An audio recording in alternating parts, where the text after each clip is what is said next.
Good morning বন্ধুরা, আপনারা সবাই কেমন আছেন? আশা করি যে যেখানে আছেন খুব ভালো আছেন। আমার একটি নতুন ব্লগে আপনাদের সকলকে স্বাগত জানাই। তো আগের ব্লগে দেখিয়েছিলাম যে আমাদের বাড়িতে একটা নতুন সদস্য এসেছে, মানে আমরা গাড়ি কিনেছি একটা।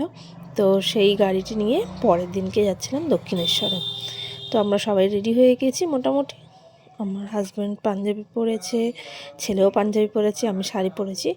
তো নতুন গাড়ি, তো কাগজপত্রগুলো একটুখানি দেখে নিচ্ছে, গাড়িতে নিয়ে যেতে হবে তাই। আর এই যে আমার গোপালকে একবার দেখিয়ে দিই, না দেখালে তো আমার ব্লগই যেন শুরু করা হয় না। তো চলুন, আমরা সবাই বেরিয়ে পড়েছি।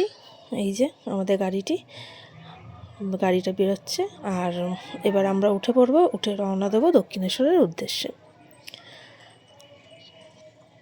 এখানে মা রেডি হয়ে দাঁড়িয়ে আছে, আর আমরাও এখানে আছি। গাড়িটা বার করুক আস্তে আস্তে। তো যেদিন গাড়িটি এনেছিলাম সেদিনকে তো আমরা মাঠেই পুজো দিয়েছি, মন্দিরেতে, আমাদের শিব মন্দিরে। তো এবারে পরের দিনকে ওই জন্য আমরা যাচ্ছি সকলে মিলে দক্ষিণেশ্বরে, সেখানে একটু মাকে দর্শন করে পুজো দিয়ে আসবো নতুন গাড়ি নিয়ে, এই আর কি। তাহলে চলুন, দক্ষিণেশ্বরে গিয়ে আবার দেখা হচ্ছে।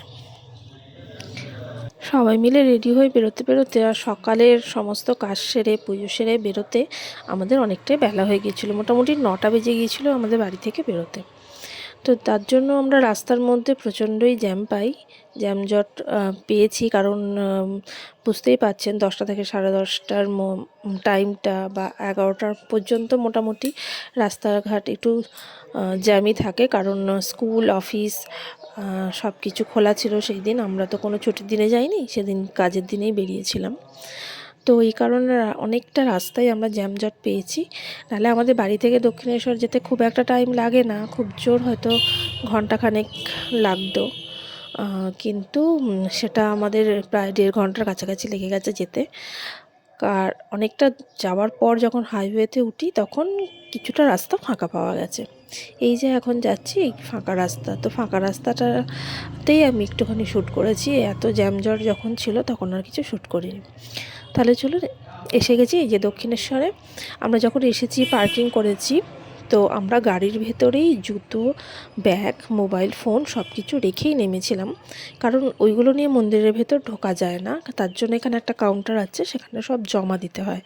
তো আমরা ভাবলাম যে একেবারে তাহলে আমরা গাড়িতেই সব কিছু রেখেই নামি, আর তাহলে আলাদা করে কাউন্টারে লাইন দিতে হবে না।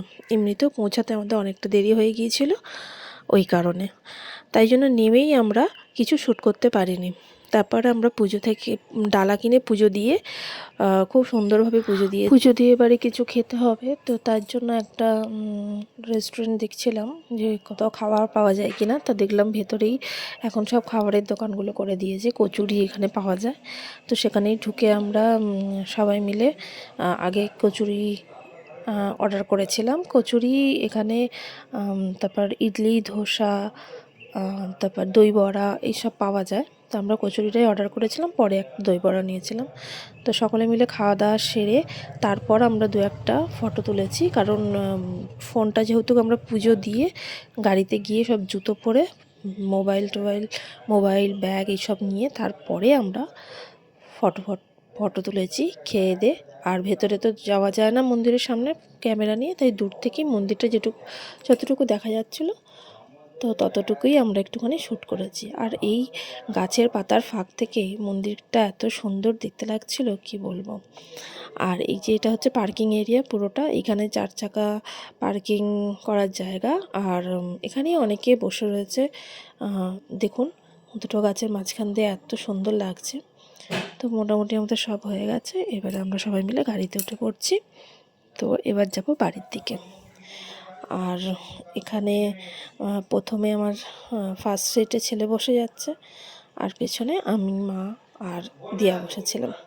তো চলুন বেরিয়ে এবার বেরিয়ে দেখতে হবে যে পার্কিংটা কত হয়েছে, কারণ বেরোনোর সময় পার্কিংটা দিয়ে বেরোতে হবে। তো এই কারণে এখানে একটু লাইন পড়েছে, এক এক করে গাড়ি পার্কিং নিচ্ছে, ছাড়ছে, এরপর আমাদের গাড়িতে পার্কিং। এখানে আমাদের মোট পার্কিং হচ্ছে 60 টাকা। জানি না কী হিসাবে পার্কিং টাকা নেওয়া হয়, কিন্তু আমাদের থেকে 60 টাকা নেওয়া হলো। তো এখানে টাকাটা দিয়ে আর তারপরে আমরা রওনা দেবো বাড়ির দিকে।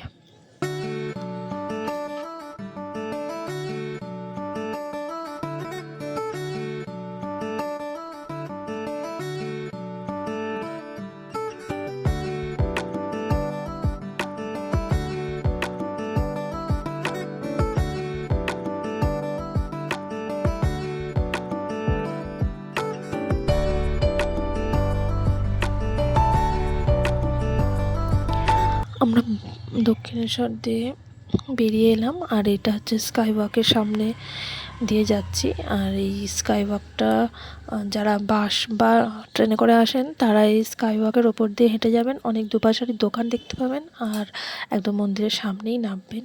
আর এই স্কাই ওয়াকটার নাম হচ্ছে দক্ষিণেশ্বর রানী রাসমণি স্কাই ওয়াক। তো চলুন, এবার আমরা বালির ব্রিজ ধরে নিয়েছি, এই ব্রিজ ধরে আমরা এবার বাড়ির দিকে রওনা দেব। আর এই যে কি সুন্দর দেখতে ব্রিজটা, দেখুন দু সাইডটা, রাস্তাটাও খুব সুন্দর। আর মা গঙ্গাকেও একটু দর্শন করে নিলাম আর আপনাদেরও একটু দর্শন করিয়ে দিলাম। তাহলে চলুন আবার বাড়িতে কখন পৌঁছাই, গিয়ে আবার রান্না করতে হবে, রান্না করে তারপর এতগুলো লোক আবার খাবো। তো চলুন আজ ব্লগটা তাহলে এখানে শেষ করছি, আবার দেখা হবে পরবর্তী কোনো ভিডিওতে। ততক্ষণ আপনারা সবাই ভালো থাকবেন, সুস্থ থাকবেন আর আমার ব্লগের সঙ্গে থাকবেন। তাহলে আজকের মতন এটুকুই।